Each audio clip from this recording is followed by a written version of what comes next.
신앙생활을 오래 하시는 분들 중에서도 기도의 능력을 믿지 못하는 분들이 의외로 많이 있습니다.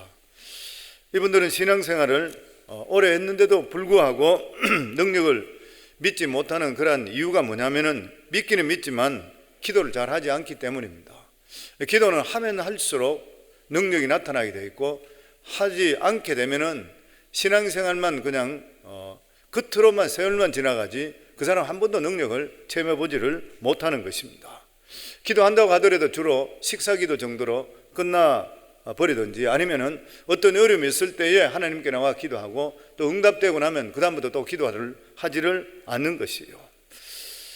그리고 또 기도한다 하더라도 대피기도나 이런 순서가 돌아오게 되면 어떻게 할 수 없이 대피기도 하지만 또 끝나고 나면 또다시 기도를 하지를 않는 것이에요. 그러면은 살아가는 삶 속에 기도의 능력을 체험할 수도 없고 기도 응답을 또한 실제적으로 받을 수도 없는 것이에요. 이런 식으로 기도해서는 마귀에게 밥이 됩니다. 절대로 마귀를 이길 수가 없는 것입니다. 특히 이 시대는 말세가 돼서 마귀가 삼킬 자를 찾고 있는 이때인데, 기도의 능력을 받지 못하게 될 때는 마귀한테 항상 당하는 것이에요. 항상 문제가 생길 수밖에 없는 것입니다.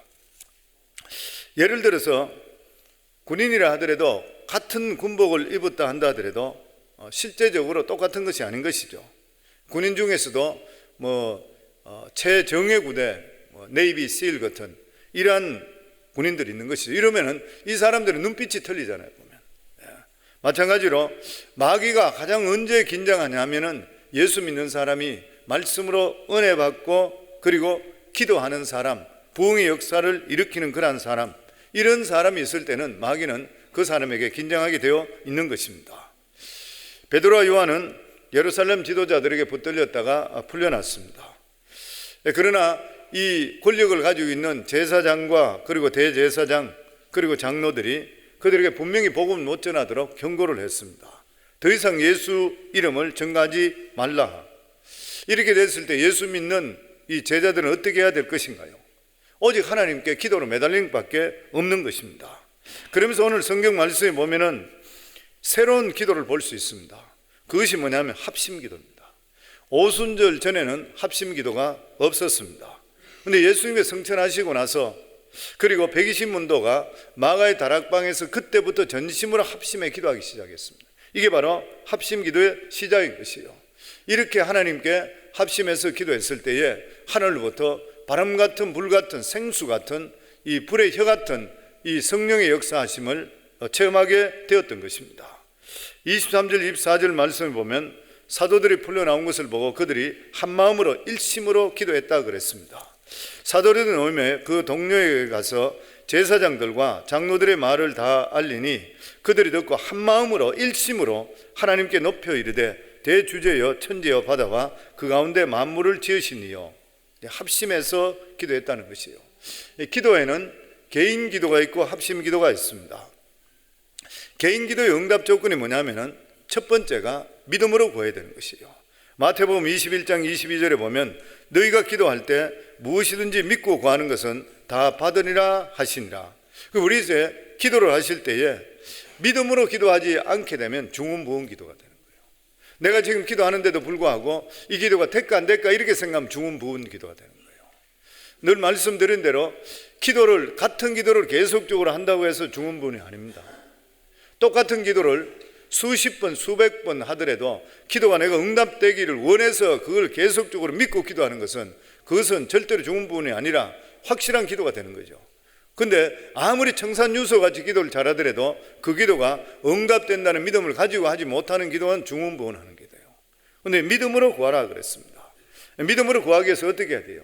기도에는 분명한 목표를 정할 수가 있어야 됩니다. 성도님 중에서 예를 들어 축복 기도해 주세요 이렇게 합니다. 근데 축복이 성경에 보면 수도 없이 수천 가지 있어요. 어떤 기도를 원하는 것인지. 우리 지금 성경을 계속적으로 성도님 다 일독하고 있지만 출애굽기에 가보시면은 성막부터 해서 물두덩 그리고 향단, 번제단 이런 것들을 하나님께서 모세를 통해 만들라고 그랬는데 보시면은 치수, 인치 정확합니다. 하나님께 이렇게 구체적이고 정확하게 만들어요. 하나님께서 절대적으로 그냥 뭐 알아서 해라 뭐 이런 말씀 절대 없습니다. 성경을 보면 아주 정확해요. 저는 그 성경을 읽으면서 항상 느끼는 게 어떻게 이렇게까지 말씀할 수 있나. 하나 그냥 정확하게. 하나님께서 우리들에게 원하시는 게 기도하더라도 하나님께서는 우리가 기도를 정확하게 구체적으로 함을 통해 구체적으로 일어남을 통해 이건 확실히 하나님께 하셨다. 이걸 영광 돌리기를 원하고 계시는 것이에요. 그래서 그런 말이 있잖아요. 보면 두리뭉실하게 기도하면 두리뭉실하게 응답돼서 되는지 안 되는지 잘 모르고 구체적으로 기도하면 하나님께 구체적으로 하는 것을 우리가 깨달을 수 있게 되는 것이에요.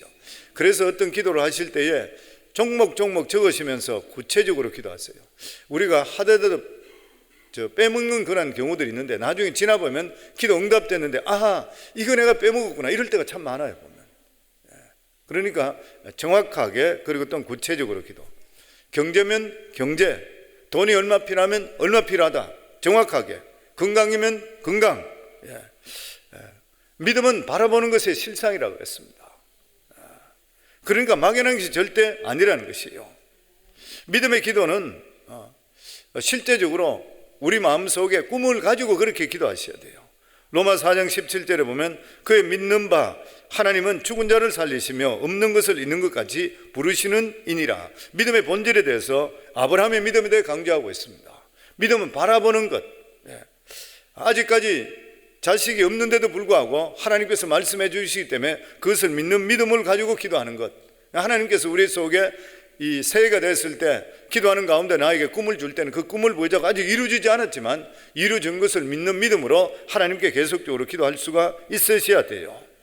그리고 믿음의 기도는 내 삶 속에 내 마음 속에 확실하게 이루어졌다는 어떤 마음의 확신을 가질 때까지 계속적으로 기도할 수 있어야 됩니다. 그러면서 우리 개인적으로 응답받는 조건 중에 보면은 그리스도 안에 사는 생활을 해야 된다. 요한복음 15장 7절에 보면 너희가 내 안에 거하고 내 말이 너희 안에 가면 무엇이든지 원하는 대로 구하라 그래야 하면 이루리라. 영 엉뚱한 말씀에 벗어난 삶을 살면서 기도하면 그거 헛것이라는 것이에요. 하나님 말씀을 붙들고 그대로 살려고 노력하면서 우리가 기도하게 될 때 이루어지게 되어 있다는 것이에요.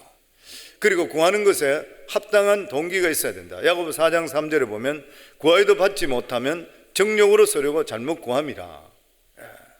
그리고 하나님의 뜻에 일치하는 것을 구해야 된다. 성경 말씀에 그 뜻이 아닌데 뭐 그걸 내가 억지로 구하는 것 이런 것들 주일날 같은 날 이런 날도 하나님께 거룩한 날로 여기라 하는데 뭐 내가 주일날 장사 잘 된다고 주일날 그냥 장사해버리고 그러면 장사 잘 되게 해주세요 돈 많이 벌게 해주세요 이거 안 되는 말인 것이에요. 하나님 말씀에 어긋난 것들 이런 것들은 구하더라도 이거는 이미 안 되는 것이에요. 보면 그 성경 말씀에 나타나 있는 그러한 계시에 대해서는 우리는 절대 못 고칩니다. 단지 우리가 기도할 수 있는 것은 숨겨진 계시죠. 성경에 나타나 있지 않는 말씀인데 뜻을 모를 때 어떻게 할 때 이럴 때는 우리가 하나님께 기도하면 우리에게 분명히 갈 길을 가르쳐 주시게 되어 있는 것이에요. 그러면서 합심 기도가 있습니다. 24절에 보면 그들이 듣고 한 마음으로 하나님께 소리 높여 이르되 대주제여 천지와 바다와 그 가운데 만물을 지으신 이여. 그리스도 안에서 사는 형제 자매된 사람들이 같이 모여서 믿음의 기도는 기하학적인 그런 영역이 나타나게 되어 있습니다. 신명기 32장 30절에 보면 어찌 한 사람이 천을 쫓으며 두 사람이 만을 도망케 하였는가. 모세는 이스라엘 백성들에게 한 사람이 천을 쫓지만 두 사람이면 만을 쫓는다 그랬습니다. 이 두 사람 간에 같이 기도하게 될 때 합심할 때에 두 사람 사이에 성령께서 하나님께서 중간에 역사하시기 때문에 이러한 역사가 일어난다고 하는 것이에요. 그래서 같은 목장에서도 몇 분만이라도 합심해서 하나님께 기도할 때는 하나님 능력이 나타나게 돼 있고 그렇지 않다 하더라도 부부 간에도 같은 마음을 가지고 하나님께 기도할 때는 능력이 나타날 줄을 믿습니다. 마태복음 18장 19절에 보면 진실로 다시 너희에게 이르노니 너희 중에 두 사람이 땅에서 합심하여 무엇이든지 구하면 하늘에 계신 내 아버지께서 저희를 위하여 이루게 하시리라. 사탄의 가장 이 거짓말이 뭐냐면은 바빠서 기도 못한다는 것이에요.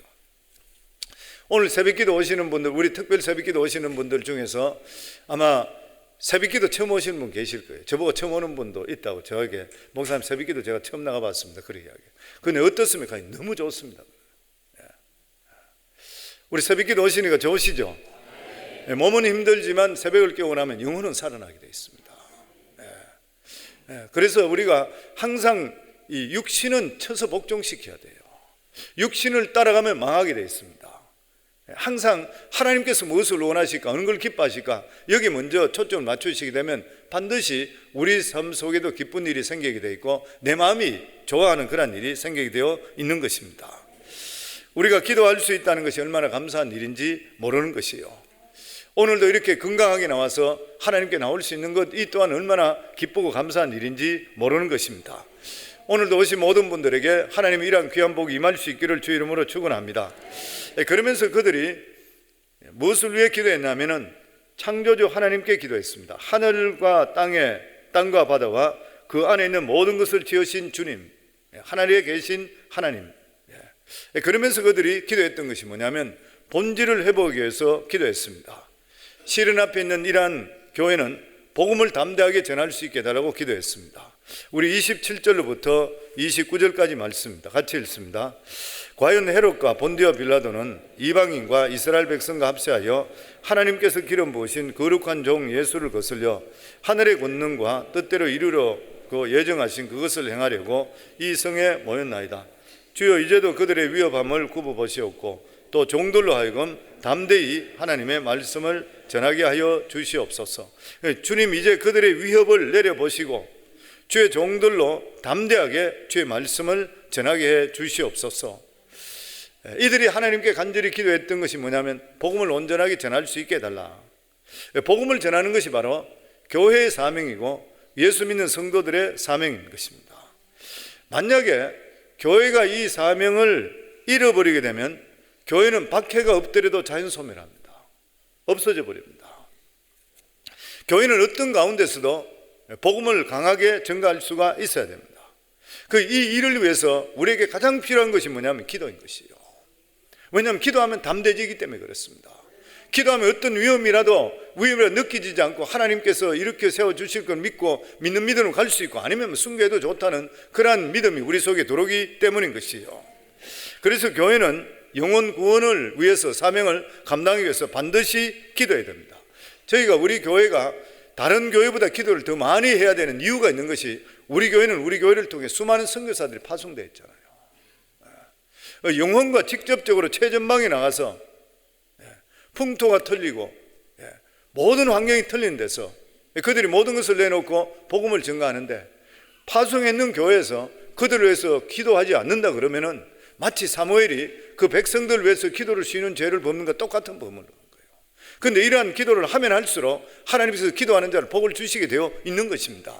우리가 남을 위해서 중보기도 하시고 선교사를 위해 기도하시게 되면 우리 마음의 묵상까지 하나님 들어주시게 되어 있는 것이요, 어느 시대든지 기도하는 교회는 부흥하게 되어 있는 것이요, 어느 시대든지 기도하는 성도는 하나님이 찾아져서 복을 주시게 되어 있는 것이요. 그리고 이들이 어떤 기도를 원했냐면은 강력한 능력이 임하기를 기도했습니다. 30절 말씀입니다. 같이 읽습니다. 손을 내밀어 병을 낫게 하시옵고 표적과 기사가 거룩한 종 예수 이름으로 이루어지게 하옵소서 하더라.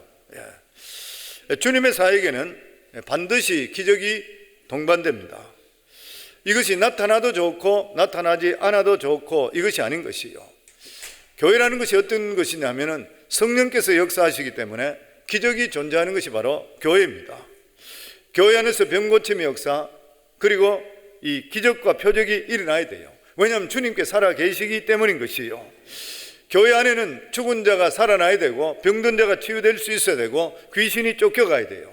그리고 교회는 안 되는 자가 와서 되는 일이 체험하고 돌아갈 수 있는 장소가 바로 교회인 것이요, 교회 안에 기적이 일어난다는 것이 무슨 말이냐면 하나님께서 이 교회와 함께 하신다는 것이고 하나님이 살아 계신다는 것이요, 주님의 계시는 것이 바로 의미가 있는 것이고 능력이 나타나는 것이요, 사람이 아무리 많이 모이더라도 아무거 없이 그냥 모였다 그냥 흩어지면 의미가 없는 것이요.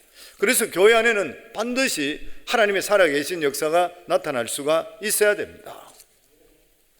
그리고 여기에 두 번째로 보면 성령이 임했을 때 맨 처음 나타난 사건이 뭐냐면은 성령에 따라서 말했다 그랬습니다. 지금까지는 내 생각으로 말을 했는데 어느 순간부터 성령이 내 속에 있기 때문에 내가 말을 하게 된 때에 그 말이 예전 말하고 틀리는 것이죠. 입을 열면 전도하고 찬양하고 그리스도의 복음을 전가하는 것입니다. 또 뿐만 아니라 설교가 달라집니다. 성령 받은 설교와 그렇지 않은 설교는 다른 것이요. 성령이 없는 설교도 사람의 감동은 줍니다. 그러나 성령이 임한 설교는 사람을 변화시켜 버리는 거예요. 베드로의 설교를 들어보시면 특별한 것이 하나도 없습니다. 그런데 한 번 설교에 3,000명이 회개했는 것이에요. 빌리그램 목사님도 설교 들어보시면 별거 특별한 거 없잖아요. 그냥 예수님에 대한 전급밖에 하질 않습니다. 그런데 한 집회에서 수천 명이 회개하는 것이에요.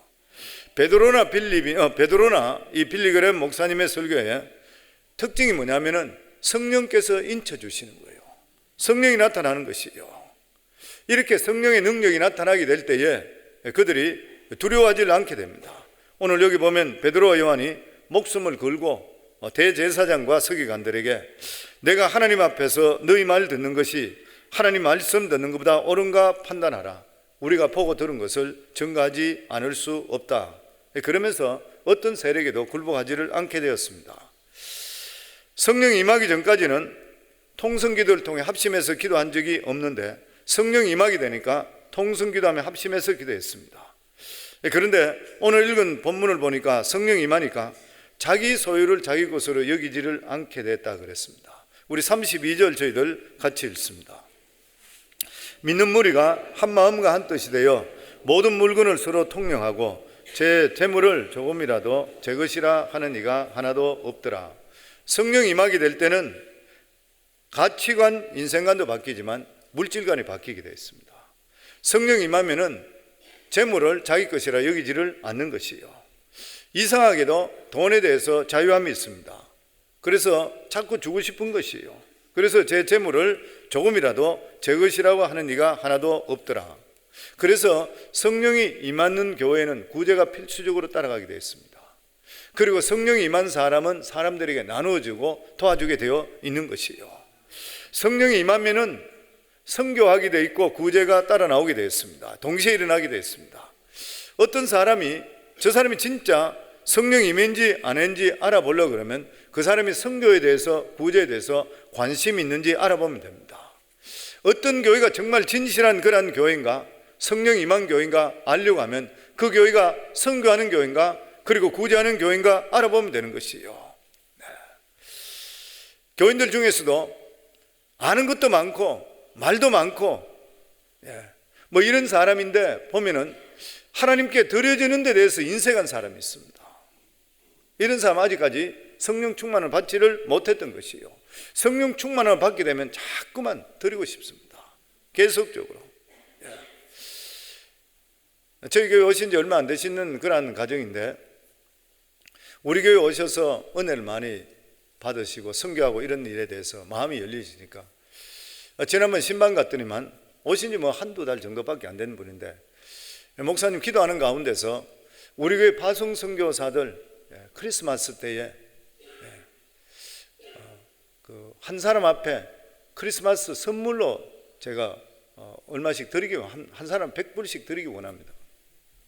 마음이 그 마음이 온다 그래요. 뭐 그렇다고 해서 이분이 막 그렇게 잘 사는 집도 아니에요. 가보니까. 그런데 자기 마음에 그런 마음이 계속 온다는 거예요. 그래서 축복기도 해드리고 그리고 하나님께 드려서 선교사들에게 드릴 수 있도록 그랬어요. 이 마음이 어쨌든 내 마음이 성령께서 함께 하시게 될 때는 뭔가 해주고 싶어져요. 자꾸만 하나님께서 무엇을 기뻐하실까 이런 데 대해서 자꾸 내 마음 문이 열리게 되어 있습니다. 그런데 성령의 은혜가 없어지면 없어질수록 자꾸 따지게 되어 있어요. 자꾸 따지게 되고 인색하게 되어 있습니다.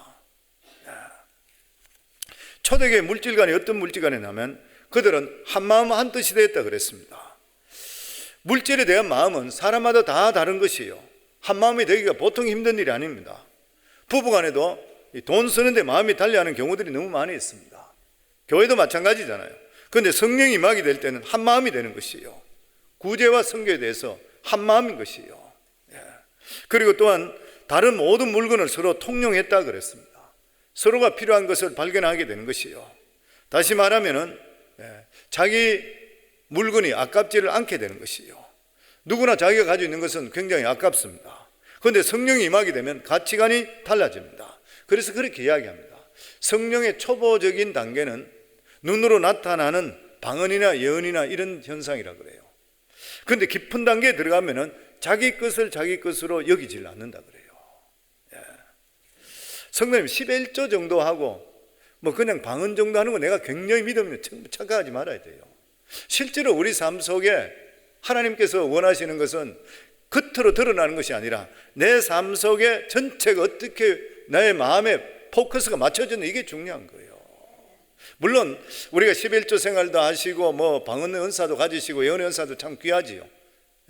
그런데도 불구하고 그런 것보다 한 단계 더 깊이 들어갈 때 이것이 나에게 주는 것이 하나님 뜻 가운데 사용하기 위해서고 하나님께서 내 삶의 중심을 보고 계속적으로 계시는 거예요.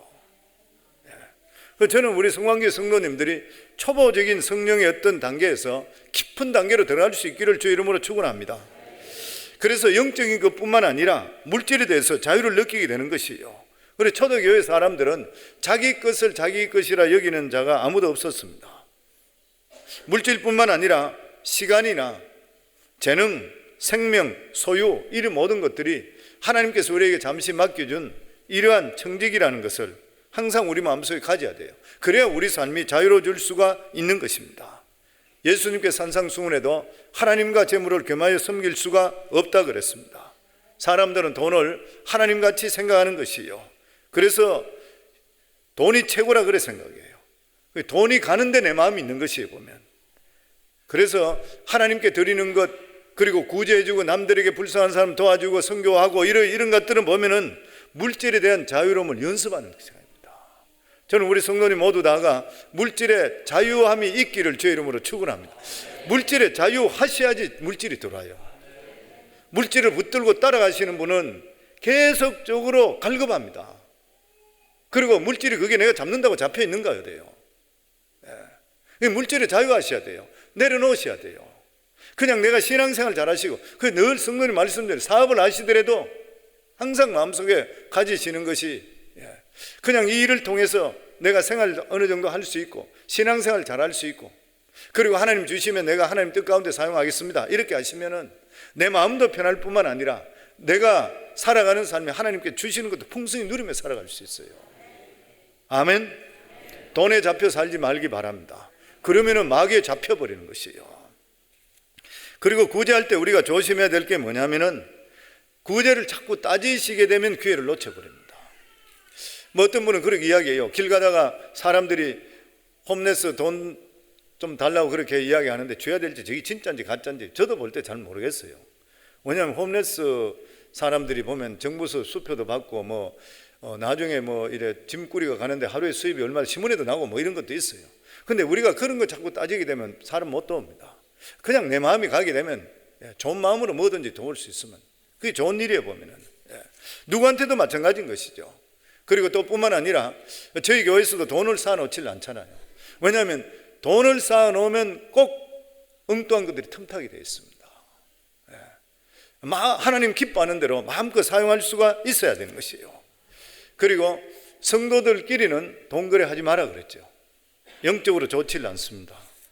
물론 급할 때 빌려줄 수가 있습니다. 그런데 꼭 돌려받아야 된다고 생각되고 한다 그러면은 그만큼 정확하게 돌려받아야 생각하시면은 그 돈 빌려주지 마셔야 돼요. 그리고 내가 할 수 있는 만큼 그분은 그냥 도와주시도록 하셔야 돼요. 교회에서 성도 간에 돈 거래해서 좋은 거 한 번도 못 봤습니다. 사람들 관계도 다 그렇지만은 그러니까 그냥 드리세요. 형편이 되시면은 언제까지 주세요.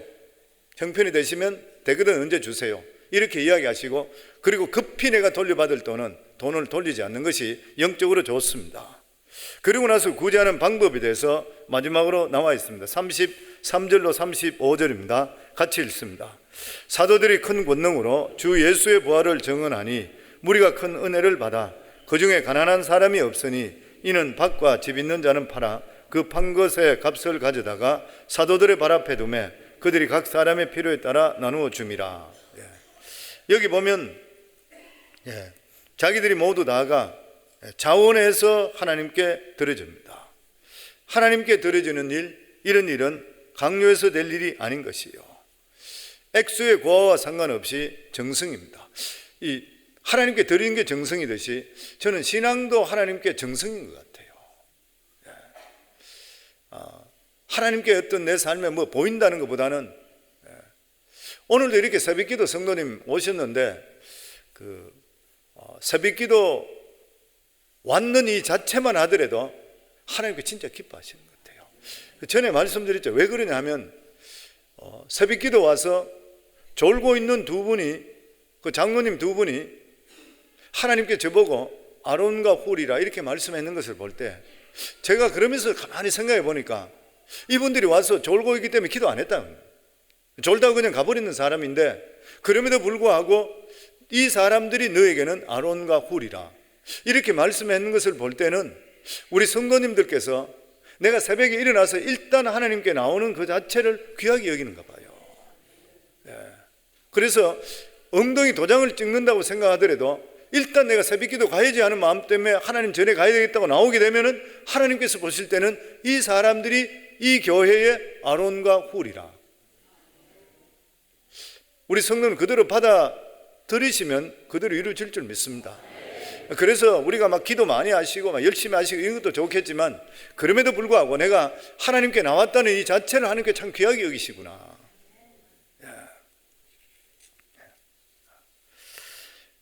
모든 삶 속에 우리 삶에 은혜가 들어오게 되면은 헌신하게 되어 있고 구제가 일어나게 되어 있는 것입니다. 사도들이 큰 권능을 가지고 주 예수 그리스도의 부활을 전가하게 되니까 큰 무리들이 은혜를 받았다 그랬습니다. 그 물질의 문제는 그 해결책이 뭐냐면은 이 영적 문제를 먼저 푸는 것이 해결책인 것이요. 그러면 자연적으로 물질은 넘치게 되어 있습니다. 우리가 은혜 받으면 자연적으로 할 수 있게 되는 것이에요. 아까 제가 말씀드렸던 교회 온 지 얼마 안 된 그분도 마찬가지로 영적으로 자기가 해결되게 되니까 너무 기뻐서 어떻게 하면 좋겠습니까? 그러면서 푸는 것이에요. 보면 자원에서 은혜 받게 되면 자원하게 되는 것이죠. 그리고 나서 여기 보면 사도들 앞에 내어놨다 그랬습니다. 사도들 발 앞에 두매 그들이 각 사람의 필요에 따라서 나누어 주었다. 개인이 직접 구제금을 보내면 개인적으로 칭찬을 받습니다. 그렇지만 시험 받을 일도 생기게 되고 하나님 영광을 가로채는 것이에요.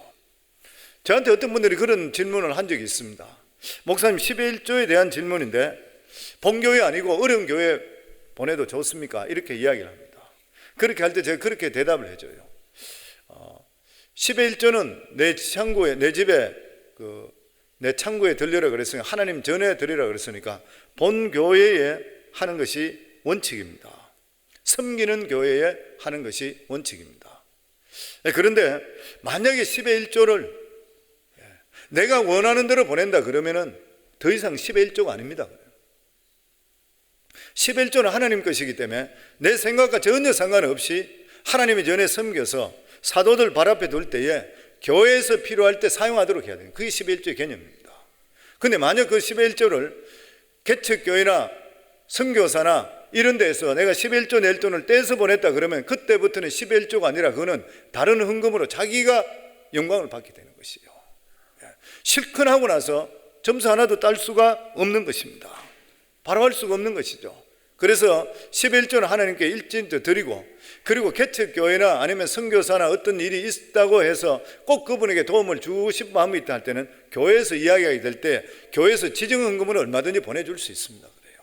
그렇지만 자기가 나타나는 일을 하면 하고도 했는 것 같지도 않고 하나님께 절대로 칭찬받을 수가 없습니다. 그렇게 이야기했습니다. 선교단체 중에서 OMF라고 있습니다. 여기 보면은 내가 지정해서 선교 헌금을 보내더라도 그 선교단체에서 받아서 특정한 사람에게만 보내는 것이 아니라 일률적으로 해서 어려운 사람, 성도님 이렇게 생각하시면 돼요. 선교사들도 달란트가 많아서 펀드레이징 잘하는 사람이 있습니다. 어디 가는 것 같으면 사람도 울리고 막 온갖 거 이야기 잘해서 들을 때만 은혜가 돼서 그 자리에서 막 성도들이 막 주머니를 막 풀어서 막 드리는 그런 사람도 있어요. 근데 어떤 분은 선교사들 중에 진짜 선교는 잘하는데 말주변도 별로 없고 보고도 잘 못하는 사람이 있습니다. 이런 사람 펀드레이징 못해요. 항상 어렵습니다. 그러면 하나님 보실 때에 이 사람은 잘하고 이 사람은 못하냐? 아니잖아요. 실제로 어떤 사람은 선교 보고 못하더라도 선교 더 잘하는 사람이 훨씬 많은 사람이 있어요, 보면. 이런 것들을 어떻게 알 수 있어요? 선교단체나 교회나 이런 데서는 알잖아요. 그러니까 들어오게 되면은 이 OMF 같은 데 이런 데는 보고 나서 필요한 데다가 생활할 수 있는 정도만 딱 보내주세요. 그리고 나서 자기한테 펀드 레이징이 많이 들어왔다 하더라도 연약한 쪽에 또 보내주는 것이에요. 이게 이 선교단체에 자기들의 어떤 평등히 나눠주는 그러한 기준을 그렇게 세웠습니다. 성도, 우리가 살아갈 때 다른 사람에게 도움을 받을 때 기쁨보다는 도움을 줄 때가 우리 속에 더 기쁩니다.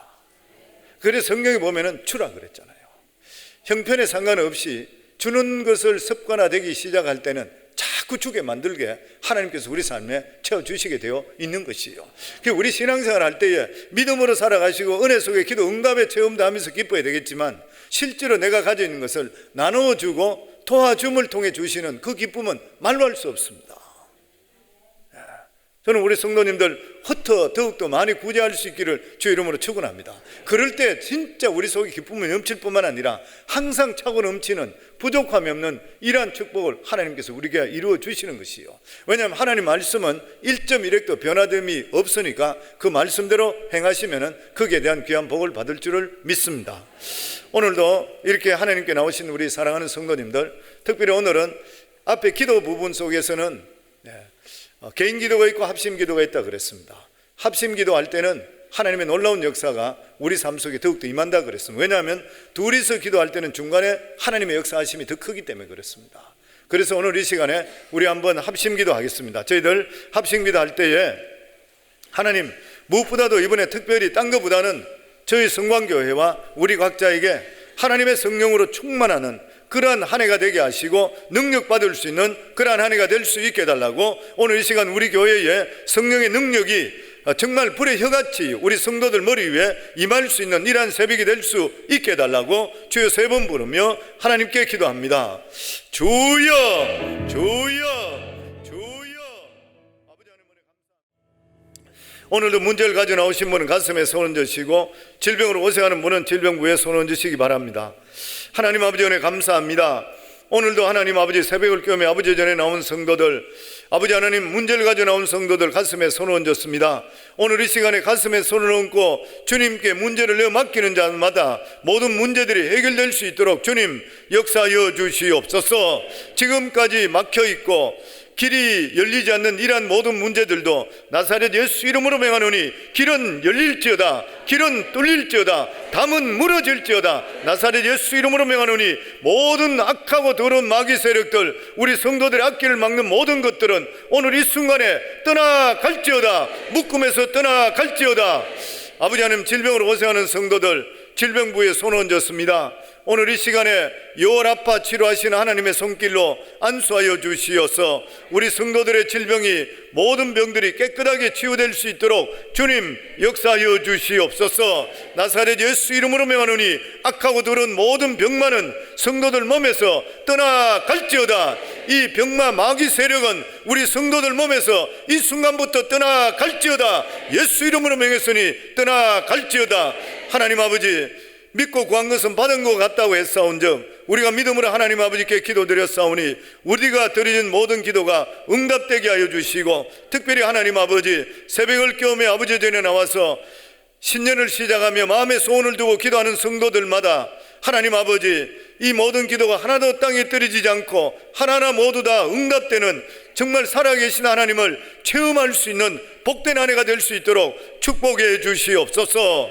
예수님 이름으로 기도합나이다. 아멘.